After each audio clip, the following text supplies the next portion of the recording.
Bom, caros alunos, daremos reinício aí ao nosso curso da parte de conteúdos, tópicos gerais da gestão educacional escolar. E dando sequência aos nossos assuntos, vamos aqui na tela, onde nós temos um quadro, uma tabelinha, com as concepções de organização e gestão escolar de acordo com o teórico José Carlos Libânio, né? Lembrando que Libânio é uma das referências aí da chamada pedagogia histórico-crítica, né? Ou pedagogia histórico-social, também chamada de crítico social dos conteúdos, né? Então, pedagogia histórico-crítica ou histórico-social. E o Libânio, como um grande estudioso da gestão educacional escolar, ele classificou em 4 concepções no que se refere à organização e à gestão do trabalho escolar, né? Então, a primeira concepção citada por Libânio é a concepção técnico-científica. Essa técnico-científica, ou esse enfoque técnico-científico, ele está diretamente associado às correntes de Taylorismo e Fordismo, que nós, em um outro momento, abordamos, né? Explicamos o que foi o Taylorismo, o Fordismo, o impulsionamento da indústria, né? Podemos dizer que com o Taylorismo e com o Fordismo nós tivemos aí uma segunda revolução na indústria, e com o Fordismo nós tivemos a primeira prática de produção em larga escala. E nessa concepção técnico-científica a gente pode enfatizar algumas questões características, dentre elas as seguintes. A primeira, a concepção técnico-científica hierarquiza cargos e funções.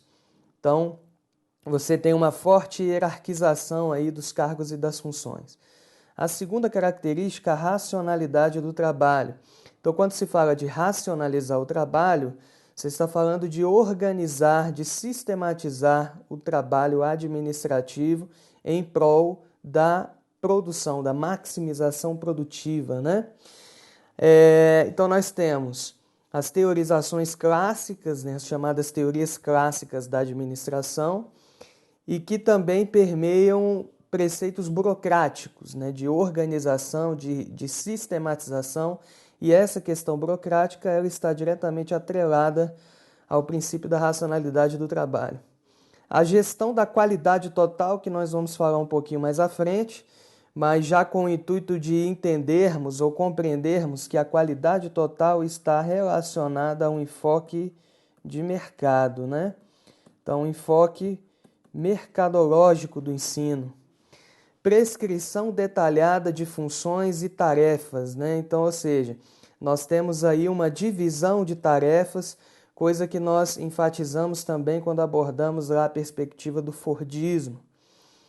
Divisão técnica do trabalho escolar, correlacionada a essa prescrição do que cada profissional dentro do espaço escolar deverá fazer, deverá cumprir.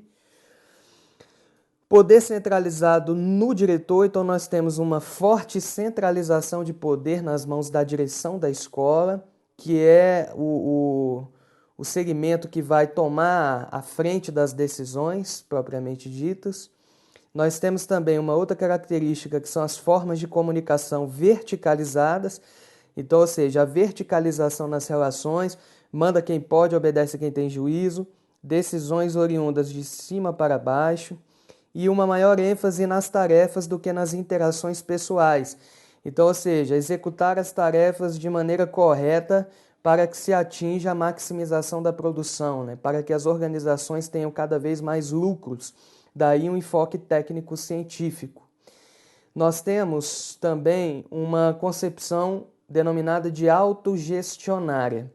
Essa concepção autogestionária, se nós trazermos as tendências pedagógicas agora para a nossa análise, essa tendência ou essa concepção autogestionária, ela se associa diretamente a uma tendência intitulada de tendência progressista libertária. Então, toda vez que aparecer em prova autogestão, o princípio da autogestão, a concepção autogestionária, ela se associa diretamente a essa tendência intitulada de tendência progressista ou crítica libertária. Algumas características dessa concepção, segundo Libânio. A primeira delas, a responsabilidade coletiva. Então, ou seja, uma responsabilidade atribuída a todos os componentes, a todos os segmentos envolvidos direto ou indiretamente na gestão escolar. A ausência da direção ou da gestão centralizada. Então, nós temos aí uma ruptura com essa centralização do poder nas mãos da direção. Então, a ausência da direção centralizada é uma outra característica importante aí que nós devemos frisar dentro da concepção intitulada autogestionária. Uma outra característica implica na acentuação, ou seja, um desenvolvimento, uma progressão da participação direta e por igual de todos os membros da direção. Então, no princípio da autogestão, como nós já dissemos também, não há figura do patrão, não há figura do chefe, então, ou seja, todos estão num patamar igualitário, no que nós chamamos de patamar decisório, né? Recusa do exercício da autoridade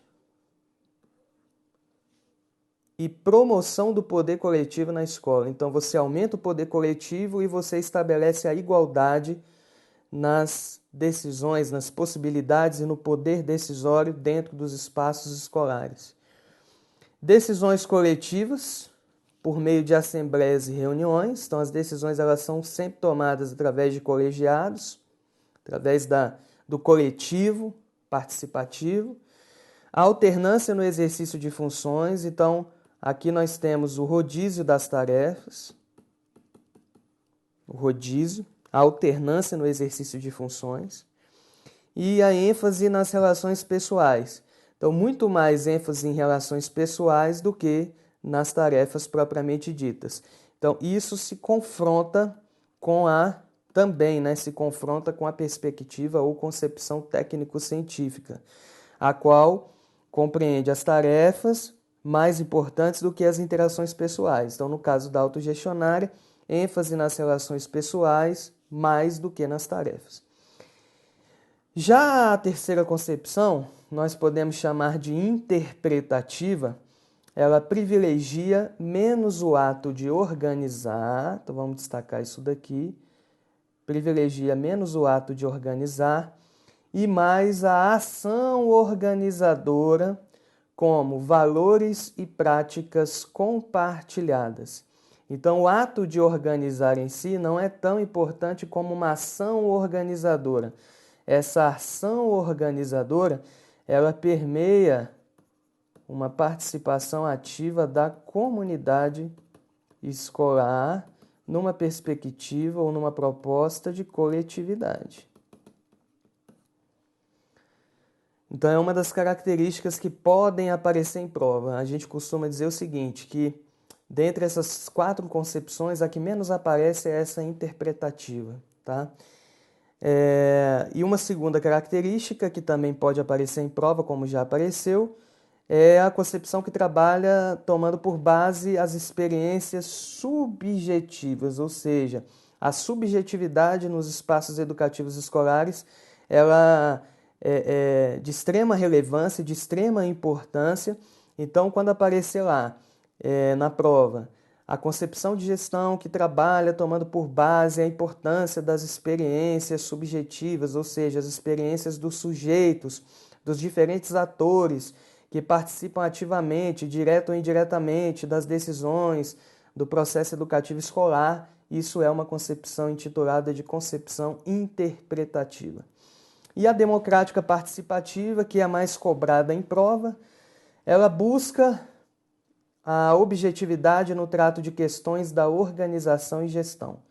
Então, a objetividade, mediante coleta de informações reais, então partindo de informações que podem e devem ser obtidas através de uma das importantes etapas do processo de planejamento, tido como a primeira delas, que é o diagnóstico ou sondagem da realidade, você identifica o quê? possíveis fragilidades, possíveis potencialidades existentes no espaço educativo escolar, e a partir dessa objetividade no trato dessas questões, você estabelece junto com a comunidade propostas, delibera sobre propostas, estratégias de ação pedagógicas, administrativas, enfim, que venham a maximizar o processo de desenvolvimento da qualidade da educação ofertada naquele espaço escolar específico, né? Então, nós temos ali uma outra característica que advoga formas de gestão participativa, mas não exclui a necessidade da coordenação, diferente da autogestionária, que exclui essa necessidade de haver uma hierarquia, de haver uma coordenação. Na concepção democrático-participativa, não há exclusão da necessidade de coordenação. Vamos destacar muito bem isso daqui. E uma terceira característica defende uma forma coletiva de tomada de decisões sem desobrigar as pessoas da responsabilidade individual. Então, sem haver essa desobrigação no sentido das pessoas terem uma responsabilidade individual, já que a escola representa um corpo, já que a escola representa um sistema, onde cada indivíduo tem a sua devida importância dentro, portanto, do processo de gestão educacional escolar. Então, pessoal, o que eu quero enfatizar muito em cima dessas 4 concepções, principalmente em se tratando de provas do CESP. O CESP costuma trabalhar muito essas questões, né, de gestão, sempre procurando correlacionar com uma dessas 4 concepções que foram apresentadas aí agora há pouco. Tudo bem? Vamos na tela. Vamos fazer um exercíciozinho aí.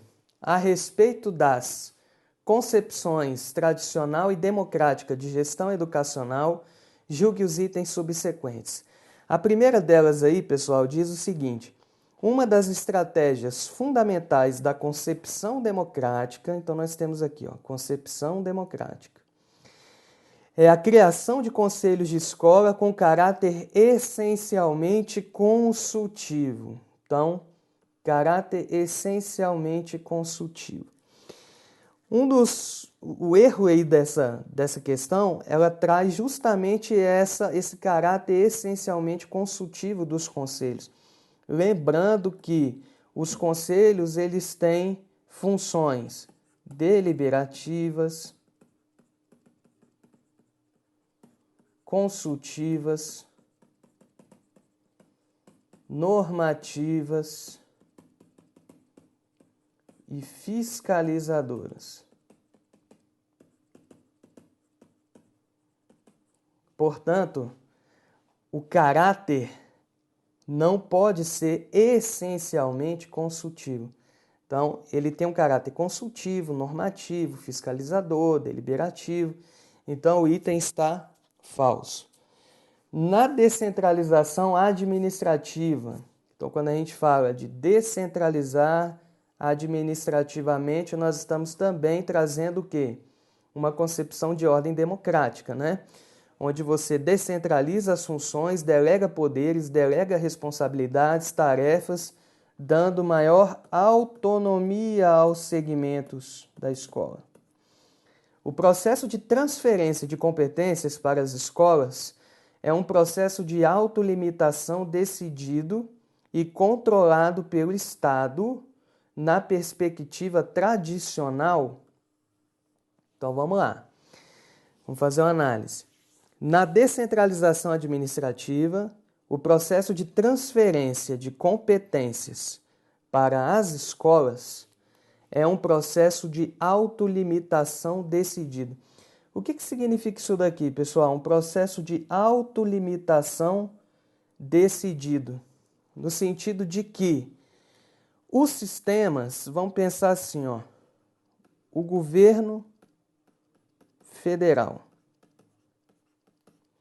Ao mesmo tempo que ele delega responsabilidades para os sistemas estaduais e municipais, ele também, por sua vez, delega responsabilidades em cada um dos entes federativos para os estabelecimentos de ensino, ou seja, as escolas, e aos respectivos sistemas de ensino.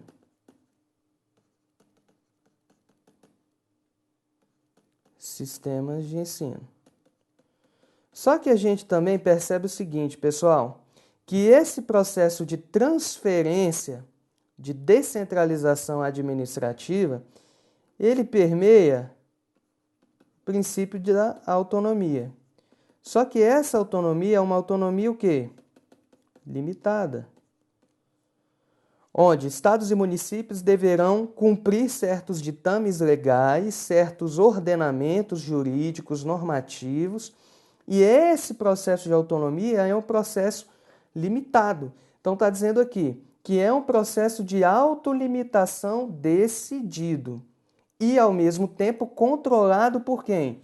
Pelo Estado. Porque por trás dessas normatizações, nós temos, por exemplo, a Lei de Diretrizes e Bases, que é uma legislação federal. Então, o que o item está dizendo? Na descentralização administrativa, o processo de transferência de competências para as escolas é um processo de autolimitação decidido e controlado pelo Estado. E esse processo de autolimitação, ele acaba permeando um processo que, de perspectiva tradicional. Porque ao mesmo tempo que o Estado delega poderes, ele centraliza esses poderes. Então, o item está correto. A racionalidade dos processos, então vamos destacar aqui, a racionalidade dos processos e o controle são as principais características da concepção democrática e constituem os métodos essenciais para a obtenção dos melhores resultados para as organizações.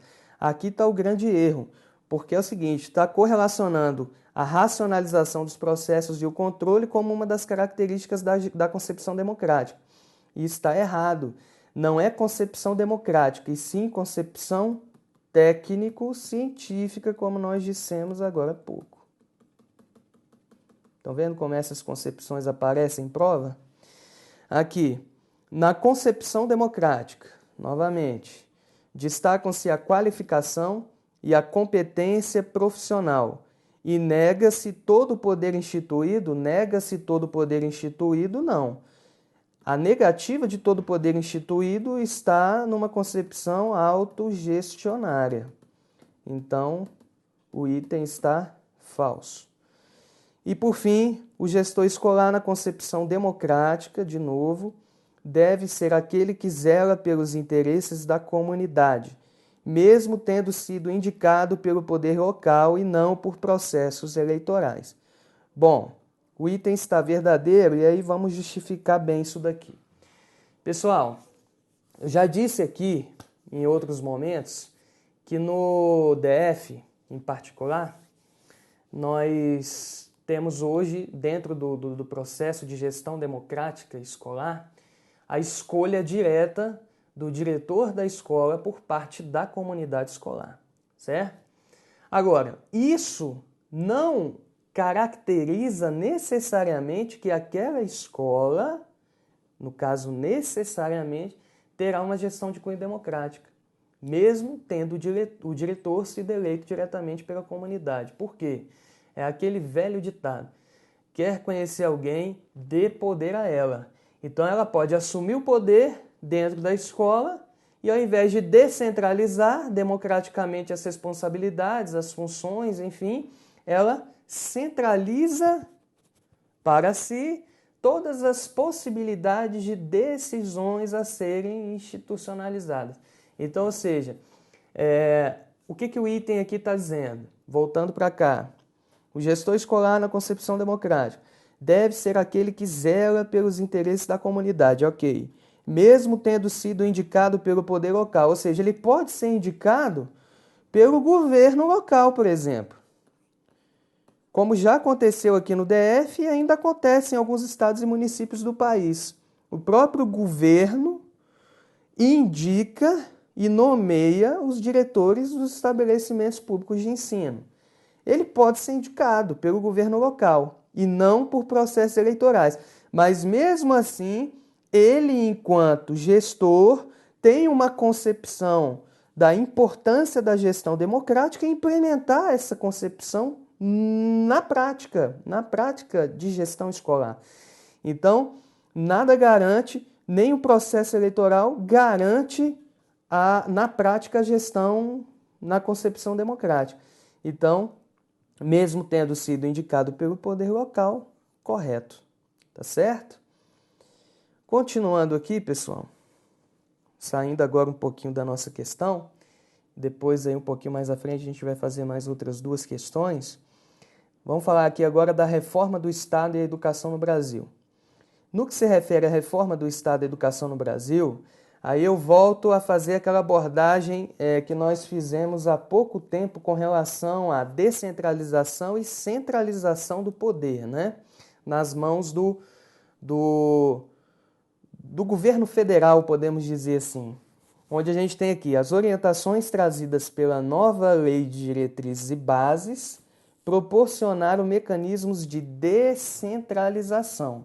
Então, um dos exemplos claros de descentralização política e administrativa implicam justamente no princípio da municipalização.